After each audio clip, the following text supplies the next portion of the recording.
আসসালামু আলাইকুম। গোলাপ টেক বিডির আরও একটি নতুন ভিডিওতে আপনাদেরকে স্বাগতম।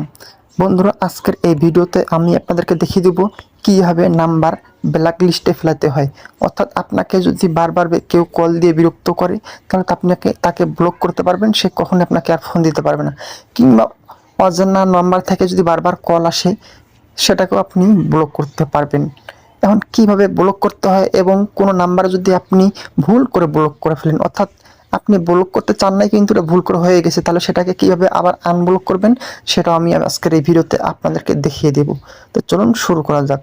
তার আগে বন্ধুরা, আপনাদের কাছে রিকোয়েস্ট থাকবে, আমাদের এই চ্যানেলে যদি নতুন হয়ে থাকেন অবশ্যই চ্যানেলটিকে সাবস্ক্রাইব করে দিবেন। তো চলুন আমরা মূল ভিডিওতে চলে যাই। আমরা চলে যাব আমাদের ফোনের ডায়াল প্যাডে। এখানে আসার পরে যেই নাম্বারটা থেকে আপনাকে বারবার কল দেওয়া হচ্ছে বা আপনাকে বিরক্ত করতেছে, সেই নাম্বারটা আপনারা সিলেক্ট করে নেবেন।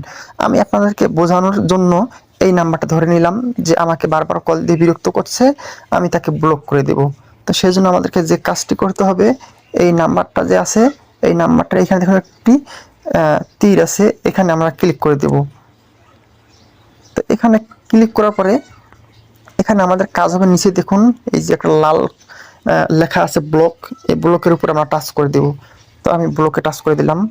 তারপর এখানে দেখা যাচ্ছে block list phone number, block calls and message from this number, অর্থাৎ এই নাম্বার থেকে আর কখনোই আমাকে কল কিংবা মেসেজ দিতে পারবে না। তো সেজন্য যে কাজটি করতে হবে, এখানে দেখুন ওকে লেখা আছে, আমার ওকেতে ক্লিক করে দিব। ওকে, দেখুন এখানে কিন্তু ব্লক হয়ে গেছে, এখন এখানে আনব্লক দেখাচ্ছে। তো এই নাম্বারটা থেকে কিন্তু কখনোই আর আমার ফোনে কল দিতে পারবে না কিংবা মেসেজও পাঠাতে পারবে না। এখন কথা হলো, ভুল করে যদি আপনি কাউকে ব্লক করে ফেলেন, তাহলে সেটাকে কিভাবে আনব্লক করবেন। তো সেজন্য আপনারা যে কাজটি করতে পারেন, আমি আপনাদেরকে আবার এক্সাম্পল হিসেবে বোঝাতে চাচ্ছি। ধরুন এই নাম্বারটি আপনি ভুল করে ব্লক করে ফেলেছেন, কীভাবে আনব্লক করবেন। তো সেজন্য আমাদেরকে আবার এখানে যে অ্যারো আছে, অ্যারো এখানে আবার ক্লিক করতে হবে।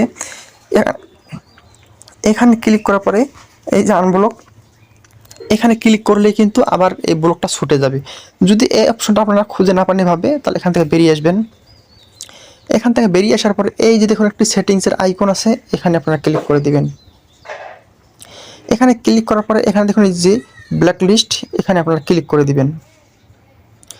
এখানে ক্লিক করার পরে এই যে এখানে দেখুন ব্লকেড নাম্বার, অর্থাৎ আপনি যতগুলো নাম্বার ব্ল্যাক লিস্ট করেছেন সেই নাম্বারগুলো এখানে দেখতে পারবেন। তো আপনি এই অ্যারোটার এখানে ক্লিক করে দিবেন। আমি এখানে ক্লিক করে দিলাম। তো দেখুন এই যে আমি যে নাম্বারটা ব্লক করেছিলাম সেই নাম্বারটা শো করেছে। এখানে যদি আপনি যতগুলো নাম্বার ব্লক করবেন সবগুলোই কিন্তু এখানে শো করবে। তখন এটাকে আপনারা কীভাবে আনব্লক করবেন, এই যে এখানে দেখুন ব্লক কল অ্যান্ড SMS, এখানে ক্লিক করে দিবেন।